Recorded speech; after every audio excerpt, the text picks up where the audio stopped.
All right, done. Oh, we're done? Yeah, we're done. Oh, man. Shit hurts. Oh, man. Dab it a little bit. Yeah, Go yeah. ahead. Yeah, we're done. You can sit up now, Dave. Don't stand up too quick. Make it woozy. Hey, guys. What's going on? Today, we're at Trip Ink Tattoo Company in Las Vegas, Nevada. And this is real. Oh, man, this hurts. This is Real Vegas Podcast. Real people, real conversations. Oh, we're done, right?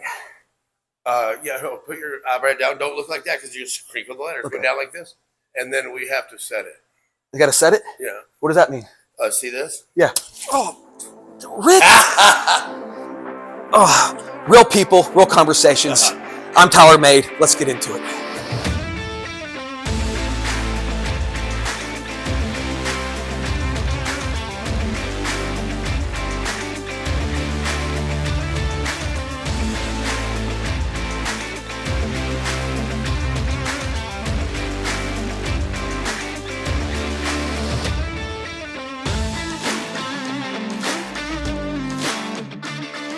All right, guys.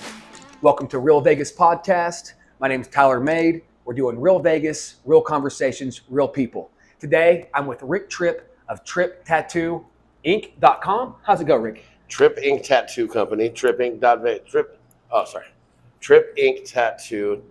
or Trip Ink Tattoo Company. But then my website is tripink.tattoo.vegas. So Trip whichever Ink Tattoo Company. And what's the website? TripInkTattoo.vegas. Okay. So, Rick, thank you for having me to your shop. So tell me a little bit about the place. How did you get here? How did you get into tattooing? I've been tattooing all my life since I was in high school, putting little stuff on myself. I put a little dot there so no one would see it. You know, I was kind of always interested in it, but So you got your own tattoo gun when you were in high school and you just decided why? no, just fucking thread and needle. You know what I mean? Oh, not even a tattoo gun. No. When when you're a tattooer, like when you're born a tattooer, like kind of a body dude, like you got to change something, you got to do something. Like it's always there. So you felt like you were kind of born with this? I'm definitely expressively creative, and so it leads right into tattooing. So what was the first tattoo you gave yourself? This little dot right here. Oh, I guess you'll never regret a dot. Yeah, and then I did one here, and I had a watch on, and then I did this bob wire myself. Okay. I thought it was great because right here it looks all good, but then when I go like that, it's all fucked. That looks great, dude. I mean, it hurts bad enough. I mean, I have a few tattoos myself. It hurts bad enough to get a tattoo, so I'm assuming tattooing yourself, you have to concentrate while it hurts a little bit. So I mean, that's a skill, man, to tattoo yourself. The pain is a part of it. I've been tattooing so long, like that I never knew another way. Now they have all the numbing sprays and numbing creams and.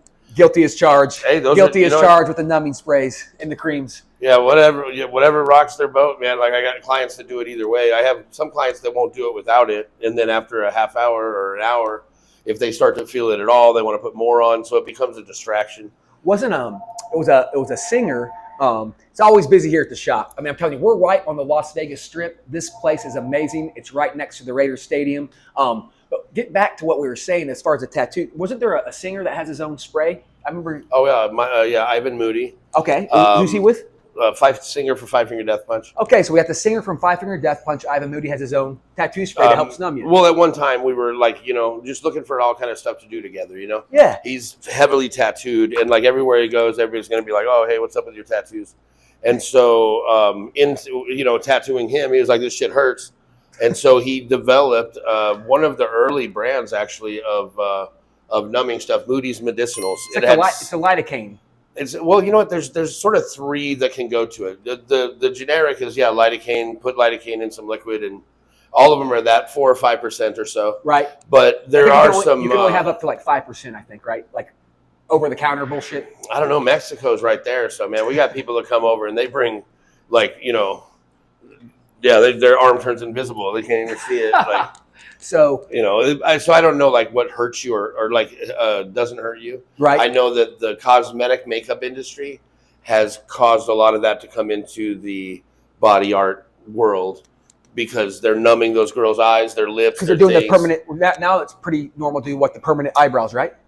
Yeah, and so that industry has a little bit more of that money to seek into product development, and they're using this shit around the eyes and the lips and So the tattoo artist that I know and myself, I feel kind of safe bringing those products over from that and maybe using it on somebody's neck. Or Have you ever personally done eyebrows? no. Okay. I feel like if you don't do makeup, man, don't. Yeah, if you want to be a clown, I got you. But like, I know a certain golfer, a certain YouTube golfer, Grant Horvat, he could probably use some of those eyebrow tattoos. The guy has no eyebrows. yeah, my wife got hers done. She came home and I was like, they look good. Why you look so surprised? Right? Like, Speaking of, shout out to Steph. She couldn't make it tonight. Yeah. She's a big part of this tattoo shop. She's great. She had that big old. You did her big back piece, right? Yeah. We've done her about 100 hours on her back. And it's a vampire themed sugar skull. Wow. With all kinds of like vampography. Yes, that's a lot of tattoo to sit through. So going back, you're high school. You're a young man. Mm-hmm. You have not a tattoo gun. You have a makeshift tattoo gun.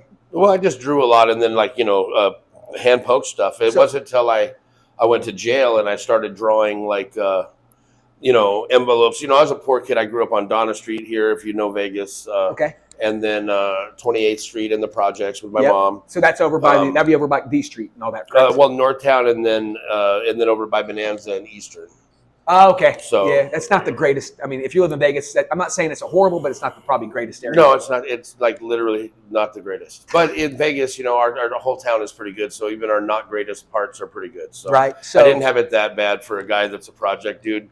I know people are going to be interested. I got to rewind and stop. Okay. So you said until you went to jail. Yeah. So if you don't mind me asking, what'd you go for? And then were you the tattoo guy in your block or in the cell, or how's that go? Well, it all evolved to that. For me, I was just kind of embarrassed. I was a music dude. I played music, and I was pretty good for a guy who never really took a lesson, because I could learn a song and then go and act like I wanted to be a prodigy. So I would learn some songs and then I would go act like, oh, how did you play that? Like, oh, let me see if I can get that. So you pre-learn them and act like you're learning on the spot. I didn't know what a gifted learner was. And so I have a thing where I can learn something pretty quickly and sort of mimic, somebody. It's kind of like why I wear this every day, for the last 12 years. If you see me anywhere, I'm wearing this same outfit. I got two of those shirts, by the way. I got 20 of them and 20 of these. And I sort of lost the idea trying to find myself and like trying to be like other people, especially being a poor kid. It's like, if you had all the money in the world, what clothes would you buy? Like what, you don't even know what, you haven't even started to dream in that way. So if you're like anything I want. And so I kind of, I built my whole personality on what people told me to do. I did the opposite. So they said, cut your hair. I said, oh, okay. And they said, wash your face. And I they said, brush your teeth. Like, I'm paying for it all now, but like literally my whole life is based on like just not doing what they told me to do. So is that what got you in jail? Were you being told not to do something? Yeah, it's like. So what did you do? Bad. I mean, you were a kid. Were you drinking, partying? No, I stole stuff. I didn't want the people I was meeting to know I was poor. So I made up a story about how my grandpa's rich and I'm just with my mom because I'm helping her out and stuff. And the grandpa's buying you stuff, but you're stealing it. Yeah, and so I did that enough times, and then ended up getting 16 years in prison. Okay, so jail's different than prison. So you did 16 years in prison. Yeah, it all happened at the same time. Like, so what? Take us through that, if you don't mind. Take us through what did you do? As a kid, okay, we'll start up as a kid. I was taken away from my mom like a million times. So I've been to every institution in Nevada for children. Cottage 13, Child Haven, Southern Nevada Children's Home, NYTC, the foster care, Boulder City Children's Home. Like, just I've been to everything and then I would run away. I just don't listen. I would not listen. And I heard a lot of those. I mean, I can assume being at that age, you're trying to find, like you said, you're trying to find yourself. You have all your hormones going. I wanted to be a rock star. I knew that. So I mean, you're not going to stay he wants to stay in a foster home. I mean, that's probably pretty normal for people to run away from those, right? Well, we were in a different position because I have a mom and she's, doing good, but I was a shit kid and I was always in trouble. So she was under the microscope with Child Protective Services and, you know what I mean? I'm out here just, if I could go back in time, oh my God, like, yeah, I definitely made life hard for her. And so you start again. So because you didn't want people to know you're poor. So again, you tell these people you have this rich grandpa. So you're stealing, I'm assuming, like clothes and probably shoes. And no, I was hitting pawn shops and like jewelry was my thing. I wanted to be a jewel thief. I would watch some Do you old know- like jewelry so you heist know- movies and So I did fantasize. a podcast for. Do you know who Larry Lawton is? Yeah. Oh my God, Larry, what the fuck? Larry, he was a jewelry thief for one of the crime families. I was Supposedly. in jail with him. Like we grew up together. We played basketball together and shit. Larry Like, Lawton. I haven't seen him since we were kids. Actually, Larry Lawton. The actual jewelry built thief. about like you. No, big guy, Oh. New Yorker. Oh no, Larry Lawton. When I was in Southern Nevada Children's Home. Oh no, it's a different. So Larry yes, Lawton was yeah. affiliated with a couple families back in the day, and he did his bit. But he was a jewelry thief, and he did 16 years. Oh, nice. So now he does his own podcast. He I writes only two did books. 11, but you know. Okay, so what got you the 11 years or the 16 years? And I know you did 11. Just burglary after burglary. Like, and they get sick of it. well, yeah, like they did. I was young, 17, 18 when I was doing all this, but I remember they give you they do a PSI, so they do an interview with you, and they're like, you know, why do you do that? You got a drug problem? I was like, no, I just want to steal stuff. Like I said all the wrong answers, you know. And so when I went to court, they were like, yeah, this guy. They said 80% of the crime in Nevada happens with is caused by 20% of the criminals, and you know he is that 20%. Yeah, the Pawn Stars place. They had a picture of me up in there, like you know what I mean. I was known everywhere. People don't know, like whenever they would showcase that Pawn Stars for the long, it's gone now. But remember the Peep Show? Oh, next door, yeah. Yeah, the little porn Peep Show. I remember people. I think it's down the street still. They showcase the way, but it's just funny how they would showcase that, and then when you go to it in person, you're like, this looks way better on TV. No offense, Yeah. Rick, you know, but it just is what it is. So you're what? You're a very young man, and you get 16 years. Yes. How did that? I mean, that had the. I had about probably 8 or 9 burglaries, and But I'm saying, like, when you get that sentence, what goes through? I mean, you're a young kid. Were you scared? Were you terrified? Or were you like, I don't know. this? My mom would always tell me, like, you know, my dad was in prison. I never met him, and so my mom would always tell me, you know, that, oh my God, you're going to go to prison just like your dad. And so I kind of prepared for it. So you get told that from a young age. And I had already went to every like any. If you've been in Nevada in the last 30 years, anyone you ever saw on the news that was bad, that's who I grew up with. Okay. For my entire young time, and then you know, in prison, I watched. It's hard to get from 18 to 50 in Las Vegas without fucking up a little and going and getting a year here and there. But for people who live in the poor world, and that's true. The hustle world. I don't agree. I don't disagree. But like 16 years, like, were you when that hammer came down, that gavel? Were you like, shit, this is real? A little bit, because they gave it to me 8 years and 8 years running wild. And so I was like, huh, what does that mean? And then my sister and my family was in the courtroom, and there was a child molester that what he did was he had his neighbor kid come help him bring some stuff to the swap meet to sell. And so while they were there, the dude held a knife at the kid's throat and made him do some oral stuff to him in the bathroom. So we're listening to all this, and we're all being sentenced the same day, and we're listening to the people talk. And the kid's mom was like, you know, all his friends started calling him, you know, fag and shit, and then they spray painted fag on their garage door and shit. And the kid had to go live with his dad. We're all crying. We're all tough criminals in there. We're all like fucking shit. But they're doing it to the kid. And then they gave this guy. They threw out the weapon because it was one of the items that was for sale that they were there with. So they threw out the weapon. And he had a business in Vegas, and his wife was there to help, you know, like to support him. So he got probation, and then I got 16 years. So it was really hard for a POS child molester got BS probation. And I'm not saying stealing is right, but you got 16 years. Yeah. It just shows you how screwed our legal system is sometimes, you know? Yeah. You know, because that guy should have gone in, and he would have probably gotten his in the can. Because I mean, so you get the 16 years. And so I'm assuming and they had already given me if you're a judge and you're reading my record, and it's like literally he grew up in every place. I've run away from everywhere. I don't ever listen. I don't stay, and I fight a lot. So tattooing was just normal because it was just something to do that I could get away with, you know. Okay, so you're in prison now, and so you get to prison. What's the first couple days like, man? Just hooking up with old friends and like seriously. And my dad was at the time a Hessian, and you know he already ran with them. You know what I mean? That was his people, and then you know they were all Teamsters, and you know I grew up around all bikers and shit, and so when I got there was already people waiting to make sure they look out for me. So you because I heard like. You know, it's kind of halfway joking, but everyone says like fresh meat or fish or you're the new guy. Well, you didn't have all that. I knew. You had your friends. You had your dad's friends. Yeah, we knew all the Hells Angels. All the bikers got along back then, as far as I remember, and they were all like, and then all the Teamsters. We would sit behind the Teamsters Union right there at the train tracks and wait for them to call you out on like a speaker. So like everybody knew everybody. So when you back then when you went to prison, you already Unless you had some BS yeah, paperwork. it's just right down the road. But unless you had the BS paperwork, and then obviously you take yeah. Then If you had done something wrong. And then in my case, there was 3 other people involved in some of the burglaries. And in court, the judge said that for every name I give him, he would cut my time in half. If I give him all the names, I would go home on probation. But I didn't give him any names. But you get a lot of respect. I did, but years later, I can finally say that even though they had evidence that there was 3 other people, there wasn't. And I was just like, I was always trying to tell them like it was someone else. But I did my time. But back then, like they're the ones that brought up who are these other people. So then I just went with it. So what I like to talk but about, I didn't really not snitch on anybody. But in theory, that was a good one to roll in with. Everybody's like, "Fuck yeah, bro!" So I'm like, yeah. So not to get too much into the whole prison thing, but is that where you're learning a lot of now because you're there? So are you now drawing a lot? Are you now getting into tattooing a lot? After drawing in jail to get my money, doing envelopes, birthday cards. Some of my friends, their girls still have shit I drew and sent out here. So, and I always say, so like, is it the?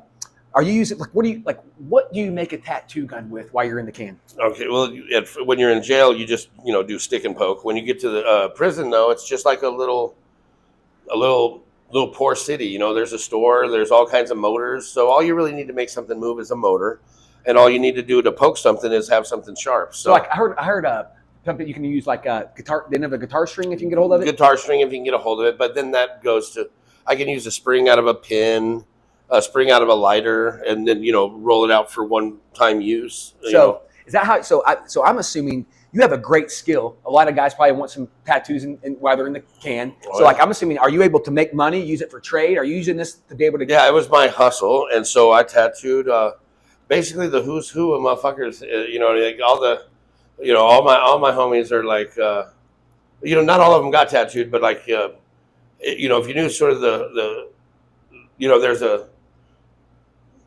group of people throughout Vegas that just have been real throughout the a lot of men, I guess, that have families to protect and things to do, and sometimes you got to get dirty.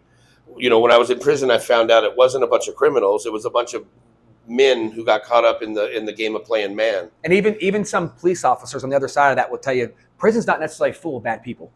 It's just full of people who maybe got in the wrong place, wrong time, and maybe made a bad mistake. So your skill and your hustle is giving tattoos. So I would get moved to whoever wanted fucking work and had dough. Like, without bringing up names or anything, what was maybe one of the craziest kind of like things that ever happened that you maybe witnessed while you were doing your time? Oh, not tattoo related? Yeah, not tattooing, just something maybe. Oh, tattoo related. They tattooed a question mark on this dude's ass when we were in Ely. That was pretty funny. So, but I'm talking about like, did you see anything like any? Was there any like crazy riots? Any crazy fights? Do you have to get while you're in the system? Is it true that you have to kind of stick with your kind, your race? Was that a thing? That's not a. I mean, it's not a thing. It's an overall generalization, but I can't speak for most places. Like California different, New York different. Like every place has their thing. This is Nevada, so it's kind of transient. Everybody that's in there is from somewhere else. Like this is Joe from Utah, fucking these guys from LA, these guys from fucking wherever. A lot of people come here on vacation, leave on probation, come back on violation. Right. You know what I mean? No. So it's filled with a bunch of people who don't really. There's not like one gang of people running in there. Vegas really never had any big racial groups of people. And I thought that would make time. I mean, even though it sucks, I feel like that would make your time less stressful. You ain't got to worry about pairing up with anybody as long as you just respect. You don't tell. You got your own little hustle. I'm sure you kind of get left alone. You got warriors. You got motherfuckers in there, men that are like ready to go to war at any time, and they're ready to stand up for who they stand up for. And if you're looking from the outside, you might say that they're racist, but you might have Big C over here. He's standing up for the Bloods and. Or the Crips, or like those are his dudes. He's not racist. He's just like not going to let you fuck with none of his homies. Exactly. And then you have the same thing on the other side. So it's not kind of like that here. It's like I explain it like summer camp for bullies. Most of the fights that happen are over like his debts here and there, or somebody talking some shit. We don't have it like too horrible here. So with that said, so moving forward, so you got you're doing tattoos, you're doing your time, and you get cut down to 11 years, and what years like, hey man, you're getting out. Yeah. right? And they just kind of kick you out, Yep. right? So Yep. they kick you out. You did your time. I'm assuming at this point you've done so many tattoos and drawings. You're probably pretty damn good. Well, I thought I was. Like I always tell people, I wish I was as good now as I thought I was then. Because I Ain't that the truth when we're all young? We all think we're the king shit. Oh, yeah. And I was going to be a pro skateboarder. I thought I was the king shit in my neighborhood until I went to actual skateboard competitions and saw what those guys could do. And I'm like, maybe I'm not so good. I mean, I was okay. So how do you go from doing your time and then how do you get here? I mean, well, in there, you get shit coming in, So all the guards and all the inmates are from the same city. So sisters, dates, sisters, brothers, whatever. So like, there's always ways to get shit in, especially if it ain't drugs or nothing that's going to get them fired.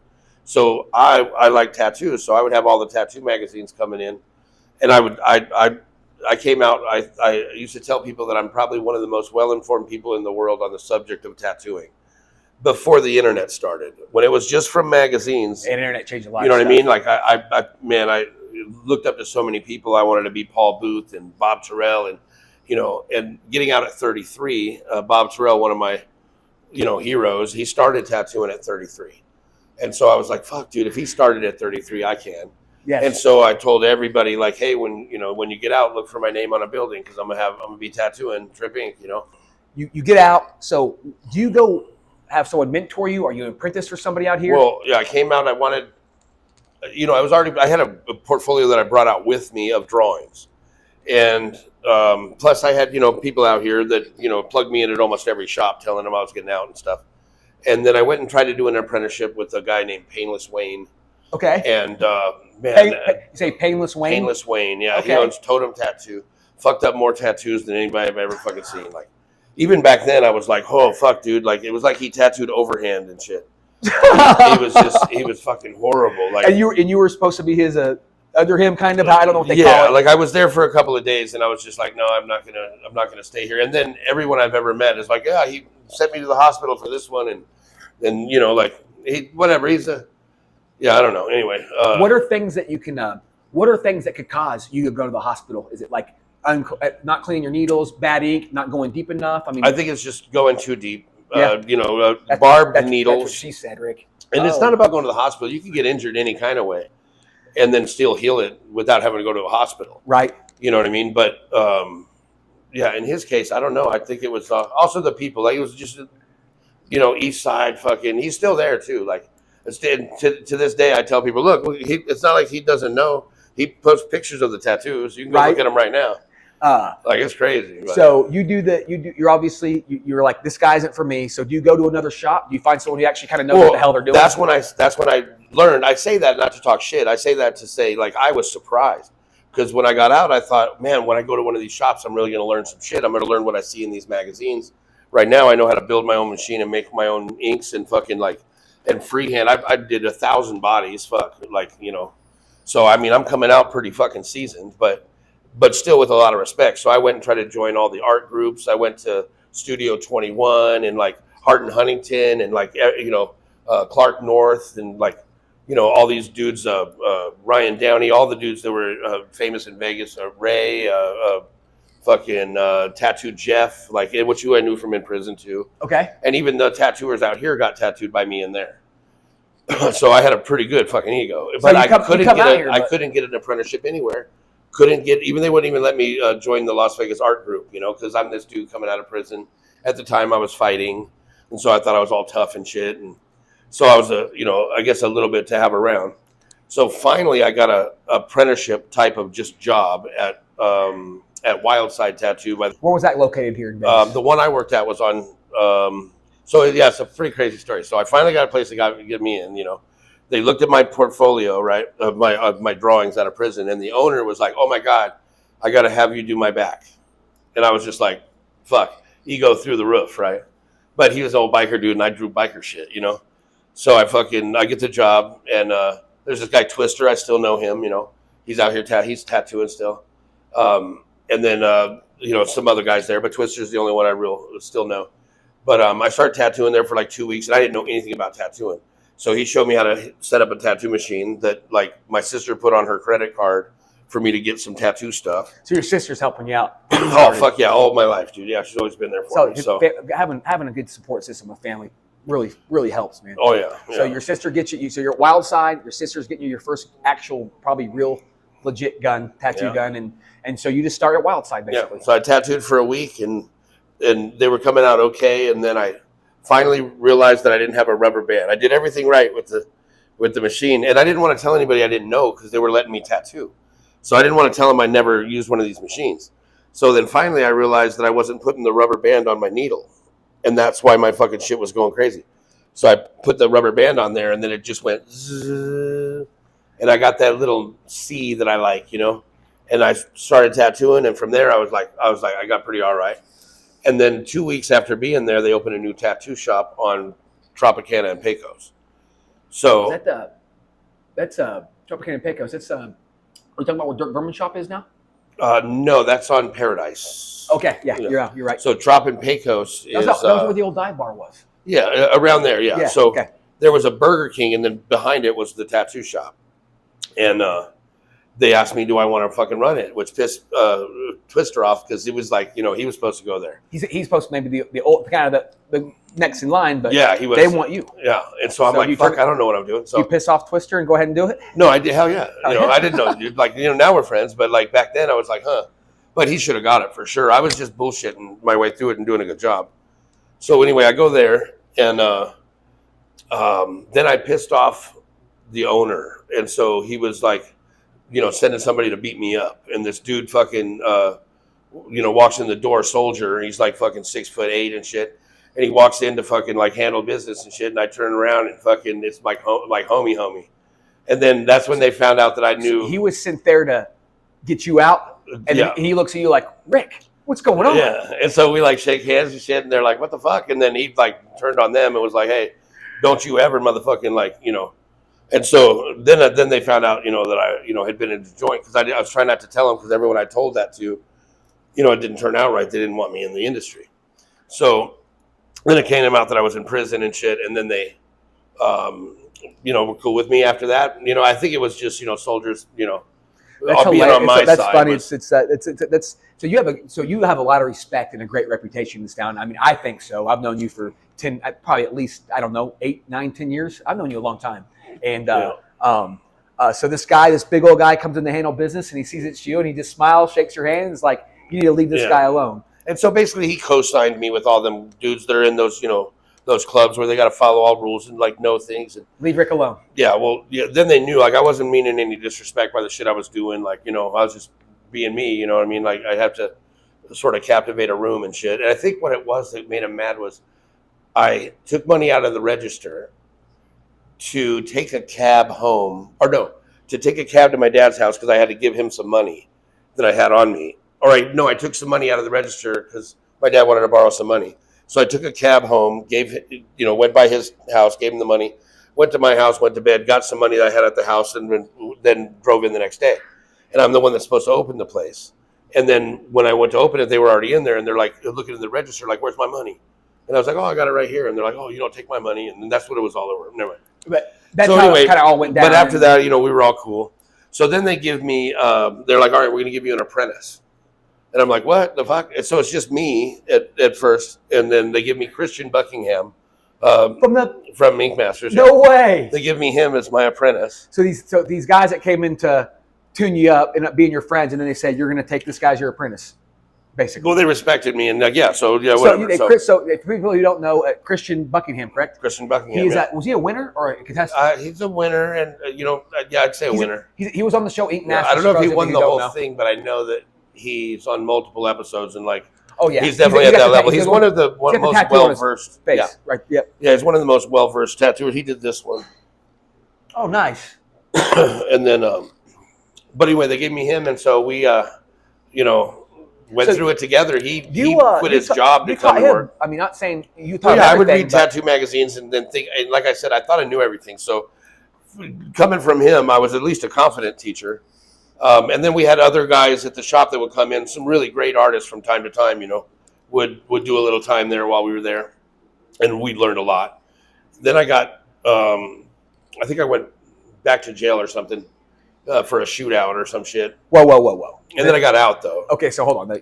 That's a bit. So you got out. You were already doing this. You got your tattoo thing going on, and then you happen to get in a shootout. Well, I was there when a shootout happened.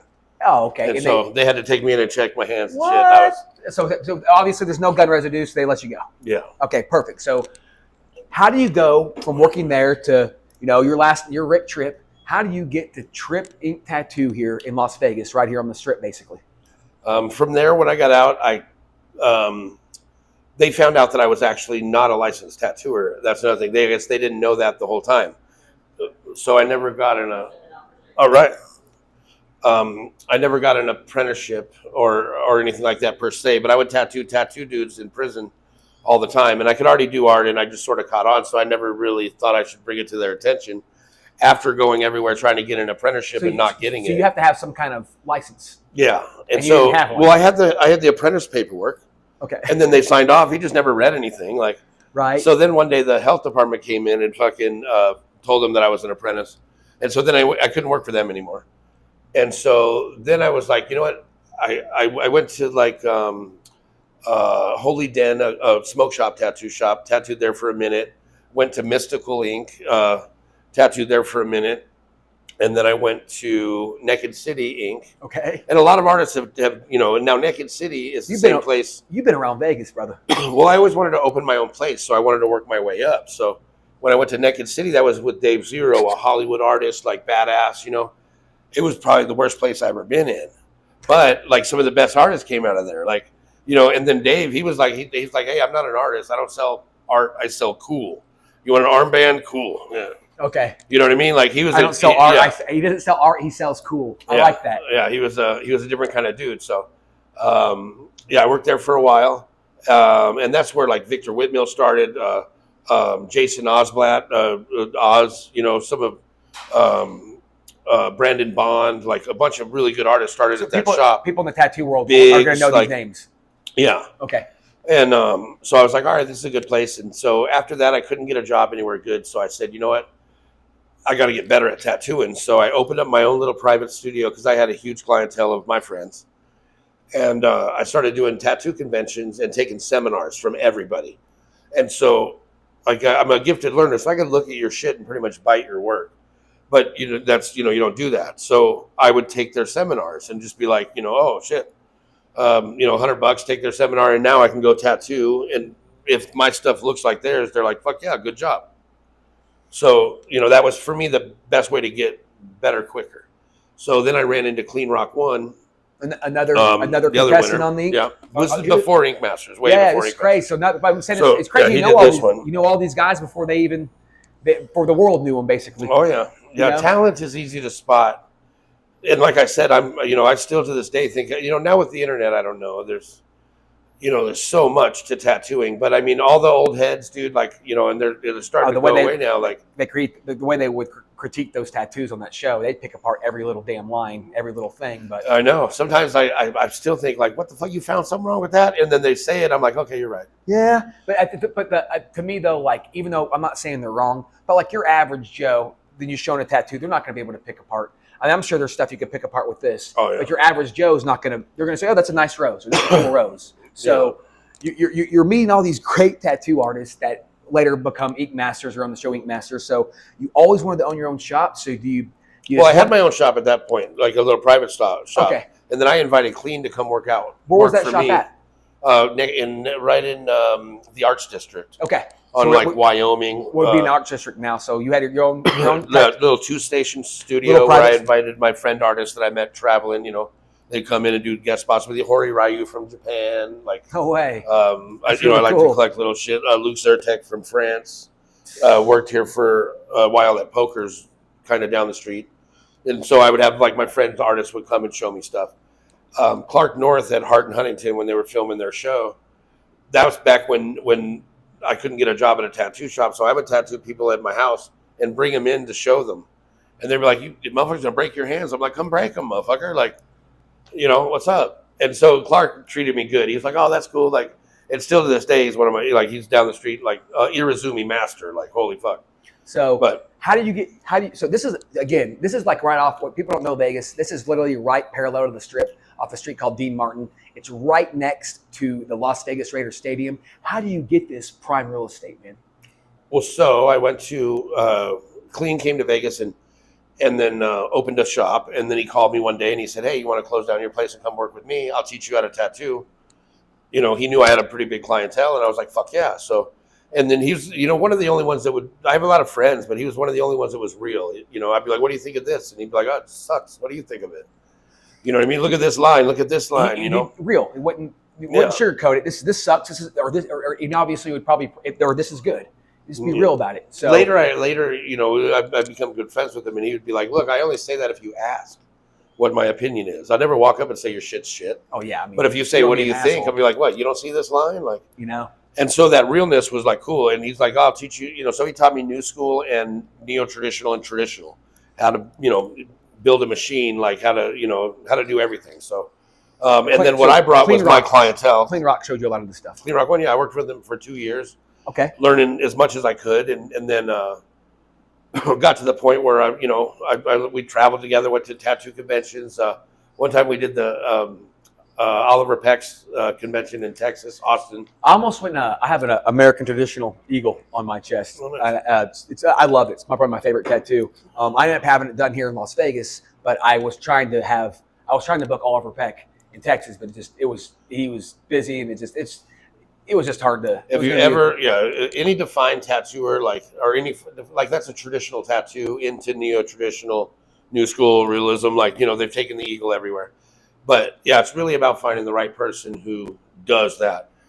For me, I've never been that dude. Just like I don't know what to tell someone to do if they ask me if I want my hair cut, you know, or what kind of clothes do you want? Like, fuck, I don't know. But wear your own stuff. I love that. Wear your own brand. Yeah, like so. Yeah, that's what I do. Yeah, wear your own brand, man. It looks good every day. Shit. Yeah, it's great. So you work for him for a while. Do you finally get enough notoriety and save up enough money? It's like, I'm going to go get my own place. Well, I got pretty good there, and then like I was a musician early, and then so when I got out, I found a lot of my musician friends were now doing pretty good, and my homeboy Case got out of the joint, and he started doing security for Five Finger Death Punch before, you know, anyone heard about him. And so he's like, "Hey, I got this cool band. We're coming to Vegas. We're going to set up camp there, and we got to get these dudes tattooed." I'm like, "Fuck yeah, bring them in." So I started tattooing the boys and, like, you know, meeting them and watching their rise. This is before, you know, like, they were a big, you know, they're a stadium this band. Is before the first album. That bass right there is the bass that War Is the Answer was written on when Matt was still a mechanic, and he would come. He traded me that for tattoo time before there, you know. That's awesome. Then all the way to that's Jason Hook's signature series. That's the blue one? Dimebag Darrell's. No, that's Dimebag Darrell's. No way. Yeah. I was actually talking to a friend of mine, Jamie, which I think you know. He's in Texas now, but I was very fortunate. I think I was maybe 15. They had just came out with a Reinventing the Steel album, and I saw the original lineup when they headlined Ozfest. I never got to see him. No, never got to see. I was so. That's one of the things I was really glad I was able to at least see before. You know, unfortunately, people don't know the Paul brothers have tragically they've passed away. Dimebag, it was just horrible. That's something that should never have happened, and that's really cool. I like that guitar because it has the strings he put on it still on it. No way. And then all the little burn marks that he did one night when he was like fucking awake, fucking with those the wooden matches. He would light it and then burn a little thing, and then do another one and burn another thing. That's so cool. And they used to play it every year at the Dimebag Darrell tribute show. And then, like, whichever band was playing, they would play my guitar. But then they were like, "Oh, we gotta restring it," so I just hung it up. No, so you're telling me on that guitar right there, the last person to put those strings on was Dimebag himself? Yes, sir. That's really cool, man. It's autographed by his wife and Vinny and fucking a couple of the guitar players that played it, you know, at some of the shows. That's really cool. Yeah, I was. We had our grand opening party at Vinny Paul's house down the street. Well, Jamie, yeah. when Vinny Paul was out of town and shit. I think we got in trouble for it, but like fucking we used to go over there on Sundays because he would do the thing, and anybody wanted to be over there, like that's, you know, the place. And I'm from Texas, so okay, you know what I mean. And then you know, Dennis Huff from Comp, he's like one of my good friends. So I mean, I would go there and try to kick it all the time. When I played in rock and roll bands, I used to always like the Baba Booey bomb Dennis Huff, but that was back when Howard Stern was cool. That guy's a no offense, Howard, but you've lost your damn touch. Yeah, they tried to get me on that show early too. Yeah, so. That's really cool, man, with the guitar. So with Clean Rock, so you basically get enough money and you're like, And you just happened to just find this building? No, after that, then I went from thinking I sucked and had, like studying for years and years. It took about 3 years, really trying to be good, taking seminars and stuff. Then I started tattooing the dudes from Five Finger, and they blew up a little bit. So then I got the Rockstar thing again, and I was they oh, blew up. I mean, they're a stadium band. I remember I had a friend, Brett Perosi, had a band called Creep, and they opened up for them as they were kind of coming up. Like they were on the come up. They were selling out the House of Blues and stuff. They were not a stadium band yet. I think they're a stadium band now. My God, they're huge. I mean, had that bullshit at the Super Bowl, and they should have those guys rock out the Super Bowl. I say that, or even like a Metallica. But yeah, they won't have Five Finger play the Super Bowl because they don't want the teams to get too excited before the game. Right, I know, right? It would just fit. It would just fit it. But again, football's not what it used to be either. So maybe they wouldn't. It just is what it is. So I'm able to bring some things back. Never know. So you're with the rock stars. You're with Five Finger. You're tattooing. So I'm assuming at this point people are noticing this. You're the guy that's tattooing these people. And are you happy one day just are shopping for a place and this place has just happened to be available? No, I still wanted to get better, so I went from that shop, and my homeboy Daniel Roach opened up 7 Tattoo. Okay. With Carl Grace and Pete Terranova and Mauricio. There's 2 or 3 other people involved in the early beginning, but when they were going to open up 7, an all black and gray shop, I thought, okay, I learned color now at Clean's place. He's a new school guy, so the color palette is crazy and bright. I loved it, but I wanted to get back to black and gray, evil crap like I like. So having the chance to go work with Daniel Roach and Carl Grace and Pete Terranova and those fools, and then the guest spot artists that they had, Ivana Natali, like fucking just like the who's who of everybody. So I'm like, all right, let me go there. And so I went there for a year or so, and I didn't really get to learn a lot of black and gray because every color piece came in I got. And so I definitely I remember Clean Rock being a very bright colors, pop, new school. Yeah, so I sort of made a little name for myself with the color shit. Well, it's something else you learned. I mean, I know you can do. I mean, you do it all. Well, I feel like that's I wanted to know every style, so I knew when I opened my shop, so I knew who to hire. Because I used to see people come in and be like, oh, I want a traditional rose to go with my 3 other traditional tattoos. And then some artist will put a fucking... Not even doing a traditional rose. Doesn't even know how to do a traditional rose. So now he's got an illustrated rose that's this guy's style. And I was like, fuck. These motherfuckers don't even know. They're professional tattooers. They don't know what a traditional tattoo is. So anyway, then I went and worked there and brushed up on my black and gray as long as I could. And then Chester Bennington... had a place, and I always wanted to work for him too. Talking about the singer guy? Yes. The Lincoln Park guy? Yeah. Club Tattoo, Arizona is where they originated, was him and Sean. Okay. Sean's in Gray Days. They're out now, Gray Days touring. Okay. But Gray Days back in the day was Chester and Sean's band in high school. Oh, right on. Before Lincoln Park So you ended up going to Arizona and try to work for that shop? Well, no, I wanted to come here and work for them, but they were opening a place in San Francisco. Gotcha. So I moved out to San Francisco to take the job because they said I had to cut my teeth out there. But they were like $350 an hour. I was like, all right, fuck it, I'll go. Yeah. So I went out there and I found that there wasn't, although it's a good business model, it's a great business model here working at the malls because people feel safe at a mall. And there's a tattoo shop. They do something wrong. There's all these other steps I can take to get right. Yes. This guy on the street, maybe not. So I really liked that, where you could get access to people you wouldn't normally get access to because your everyday Joe. I mean, tattoo shops are all pretty safe, but a lot of your average Joe Schmo might not think that. But if they're in like a mall or they're in a crowded area, they're going to feel safer walking in. Like a lot of those, and a lot of nice tattoo shops that you get the what is it? What's the place at Planet Hollywood? There's a Planet Hollywood and. Starlight? Is it Starlight Tattoo there? Planet Hollywood. No, Planet Hollywood is Club. That is Club. That is Club Tattoo. Yeah, it's Club. And there's the other 2. They're the same. There's that one on the Strip, and there's one like by the Bubba Gump Strip area. I forget what that. Oh one's yeah, called. that one's. I worked at that one too. I worked at all of them. That one's horrible. Yeah. Because those people are like they just give the artist like fucking 40%, and then like they're working the clients. So as a person trying to build my own clientele, not Club Tattoo, but the one, Vegas Inc. Whatever it is. Yeah. They're like, they come over and they're like, $300 for this name, or like, they're $700. They're trying to they're doing work the tourist people stuff. and shit, They're definitely tourists come in with money, And I'm assuming their overhead isn't cheap. Oh, it's but So- you get paid like you can do a bunch of shitty tattoos and fucking still make all the money in the world. There might be still time for me, in this Yeah. tattoo world. So how So do you, anyway, then I, after club, I came back from San Francisco because there's just no work out there. I Okay. couldn't build a clientele at $350 an hour. I wasn't that good. San Francisco is like, grimey's out there. Like some of the fucking baddest tattooers in the world are out there not charging that much. So I was like, fuck, all right. So I came back here and rented a spot in this place. I rented a booth. It was a booth rent place. Okay. Called it's kind of like not the Las downplay, Vegas Custom kind of Ink. like if you were to work at a barbershop or something, you just rented the area. Yeah. I'm going to rent this, and what was it called? Las Vegas Custom Ink. So Las Vegas Custom Ink. You walk in here and it's like, I want to rent a booth. Owned by Mark Bratton. He's the drummer for. Just say Mark Bratton, the Foundry. Yeah. So Mark Yeah. Bratton. Oh, no way. He's the owner. Dude, Vegas is, we know a And bunch of the another same people. Mike Veltri also, or Mark Veltri. And so anyway, one day, I won't say too much, but something happened in this building area where the FBI was here and the fucking, all kinds of people when I came in one day. And so I was like, huh. And I had my rent stuff where I paid my rent and I was doing everything through my corporation. And so I was like, man, these motherfuckers might be out of business or something. So I just walked in I smoked a joint outside and then walked in right through the FBI with it smelling like weed. And they're like, what the fuck? Were you smoking weed? I was like, yeah.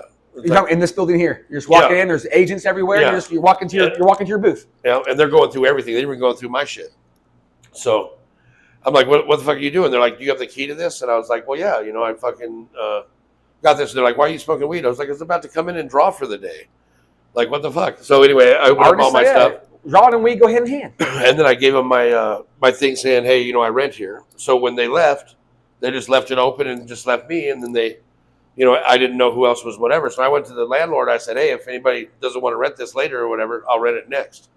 So then Mark came up and they were like, oh, well, it's our place, but we don't really want it no more. If you want to buy it, then we'll work it out. So I sold my house I had at the time, my wife and I, got up the money, fucking boom, bought the place. Whew. And then it's been 11 years now. Right place, right time, and just getting in hard work and perseverance. That's crazy. You walk in one day to think you're going to smoke weed all day and smoke a little weed and draw all day, and then it happens to get raided, and then you go to rent it, and next thing you know, they're offering to sell it to you.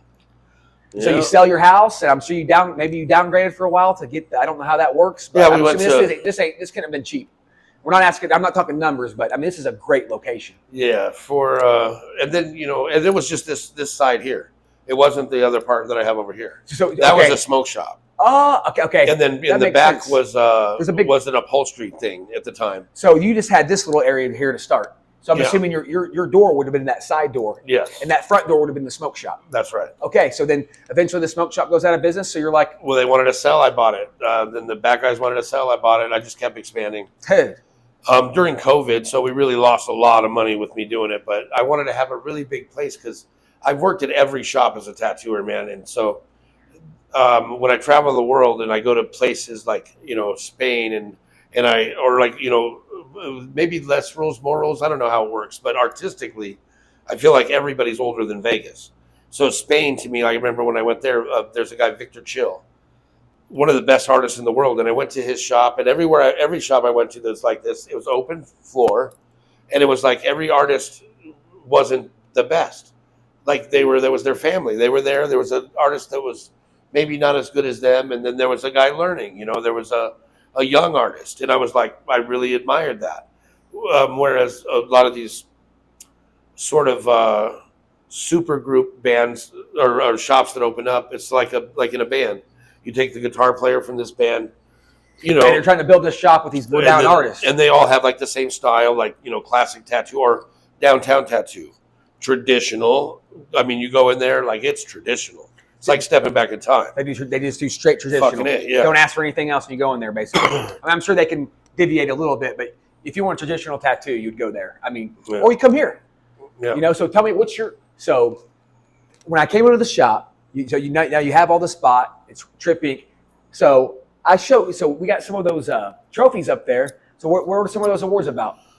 Well, I said as a bucket list goal thing, I wanted to win an award in every style of tattooing. No way. So So- each one of those trophies represented a different style of tattooing? Yep. And those are all won by you? Or so we had some Yes. people? Oh, no way. Those are all your. From different travels, like It's amazing, Rich. I wanted a best of the day. I wanted best back, best color, best black and gray, best unusual. Like, so I just collect them. Once I get one award, I don't go and try to get more of that same one. Dude, that's amazing. That's really dude, I gotta be honest with you, man. Your story is gonna be very inspirational to people. I think the fact that you grew up, you said, you quote unquote, you said you grew up poor. You started off maybe on the wrong foot because I don't think maybe you had the proper training. Maybe you didn't have someone telling you don't steal. I don't know. I think that. I started off on so there's a leader everywhere. So like in the place that I grew up, the standards are set a little bit lower for how to get out of there.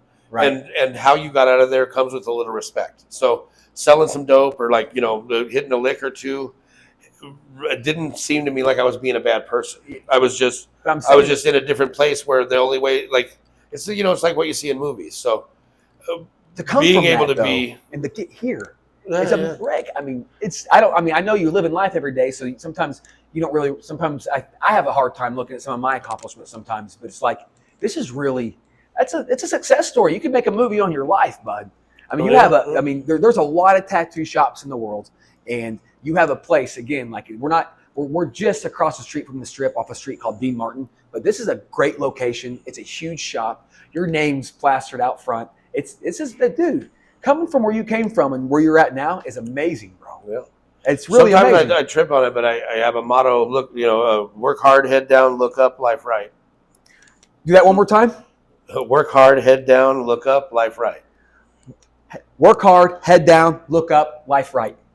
Those are words to live by. Rick, I'd ask. So how can we find you on social media? How can people find out about your shop? How can we look you up on like Instagram and all that stuff? For the tattoo shop, it's www.tripinktattoo.vegas. Okay. People fly from all over the world and book. Steph handles all that. They just book online, day rate supply or something like that. So somebody might come and book a couple of days to get something done. And some people might book start to finish tattoo, or we might have people come in that's 3 or 4 people trying to get little tattoos. Right. Speaking of, I noticed when we came in here for the interview, what's the young man's name? He looked like he was doing a Darth Vader. Antonio. So we got Antonio. How long has he been working for you? Well, he's been at the shop for a couple of years. He was apprenticing under an artist named Evo. Okay. Evo. And doing great. Like he came in, he couldn't draw a lick. Like he wanted to, but he didn't know the rules. And so where somebody might look at a drawing and not know art and say, "Oh, that guy can't draw," that like he's putting it down there. So all you got to do is tell him where to and where not to and why, and it goes from there. So Teach the young man some rules and make him a better artist. that's right. So for a couple of years, man, he brought him really, really far in the art world, which you kind of got to know before you start tattooing. So It's like playing guitar and stuff. You can't just you can get creative with it, but you got to there's some basic rules you got to follow for it to work. oh yeah. So So being able to take like a shape of things and then turn it into the picture, got him to the point where about 2 months ago I took him on, and now we're doing the tattoo part, and he's doing good. that tattoo look amazing. Yeah, he's with a 5-round liner. He can do anything with pointillism, stipple shading, whatever you want to call it. Now he's into black and gray, using a full spectrum of shades, and so we'll see where it goes there. That's awesome, man. It's awesome. You got a pretty full shop. It looks like pretty much all your booths are probably rented out by some really good artists. Again, it's Trip Ink Tattoo in Las Vegas, Nevada. You can go to www.tripink. Yeah, TRIPINKTATTOO.Vegas. Vegas, and you're a great tattoo artist. Anybody coming to Las Vegas, I highly recommend this shop. It's a great place. It's a great vibe. They have great. You guys still you sell your own stuff? You guys still sell? Well, we have a full line of merch. I'm a Solon artist. Like I just did I was gonna say you're still doing the Solon stuff. Well, I did a shirt. I dropped it off and I did a design for a shirt. I don't know when it's going to come out or what's going on with it. I try not to bug them every day, but yeah, that was really that was another milestone for me. Like seeing Solon, it was this brand that, like, I started seeing in all the clothes that they were just stealing from for people who tattooers. don't know, Solon is a Clothing company. It's a clothing company that showcases tattoo designs on their shirts. Yes. And they have actually have a few of their shirts. I'm not trying to be a salesman for Solon, but they have great quality. They're Oh my great. god, and getting better. I just went for a whole They're great thing shirts. with, I got 3 or 4 of their flannels too. Oh yeah, It's a- look at the new stuff coming out too, because Okay. they got the pants now. They got the and they got those right because you know they get better. Like they're going for the top quality of stuff. Even their shirts, like The actual quality of the shirt is amazing. On yeah, those. I was looking at their schedule of drops, and it was like it's pretty cool. Anyway, I like them because I saw all the other shirts were stealing from tattooers, and I don't know, stealing, whatever. Like I would see tattoo shit on people who weren't tattooers' clothing designs, and so that was always weird to me. So when Sullen came out, tattoo artists drew all that shit. I just wanted to get in, so I've been drawing for years. We might to have try a to Rick get Tripp that. shirt coming out with Sullen Yeah. soon. You guys heard it. This guy is more than likely going to be a Sullen artist to have his own T-shirt. Again, it's Tripp Ink Tattoo Shop. It's right off Dean Martin Avenue, right next to the new fabulous Las Vegas Raiders Stadium. So anybody We coming also here, have the Hot Rod City Auto Mall in here. so we got there's all kinds of They have great all the movie locations. cars and shit back there. Yes, sir. So And then all of our artists specialize in something. So I don't specialize. I do pretty much everything. But I built a pretty good clientele. And whenever they're smart enough and listen to me, I send them to the person that I learned from or the person that specializes in that style instead of me. But some people want me to do it. I got you. So every artist is a little bit different. Even Oscar Danger, he just got signed by Rock Sun Records Virgin. no His way. band, yeah, just yesterday. That's all great. Yeah. I love And hearing he's a come up tattoo stories. artist, like new school, neo-traditional realism. Like he had said everybody does something different. So when you come here, we listen to music. We fucking Oh, it's definitely a vibe here. yeah. I love coming here. I've like I said, I've seen Rick for a few years. Tattoo. You did my, even though it's not the greatest artistic, you helped me with my blackout tattoo. yeah. with I don't have my rose. glasses on. Yeah, Yeah, that's crazy. That still looks good. Yeah, right. So I like I think we might need to do the white 1 or 2 more times to get the pop. 10 more times. I say. Right, no Now, kidding. if I do black and white together, I tell them just get the white first. Ivan wanted to come and get his Get the white ours first and then blacked do the out. black around. Maybe do the black around it. Yeah. Yes. But I overthink everything. Like, yeah. But So. that was a thing, the whole blackout thing. But again, this is Tripp Ink Tattoo. It's on Dean Martin Avenue. You guys know how to find them. Again, If you're visit Vegas, come and see us. yes, sir. So thank you guys for watching. This is a Real Vegas podcast. Real stories, real people, real conversations. You can see us at YouTube at Real Vegas Podcast. And thank you for watching. Please smash that like and subscribe button. And we have a new episode coming out every Thursday. Rick, it's been a pleasure, my man. Thank you so much for allowing me to Right come on. in here and showcase your shop. Right on. Maybe we could talk some more in the future. I'll bring my wife and show you some of the stuff I do on people. I would absolutely love Right that. You have a great day, brother. You too. Thank you. Thank you for watching Real Vegas Podcast. Real people and real conversations.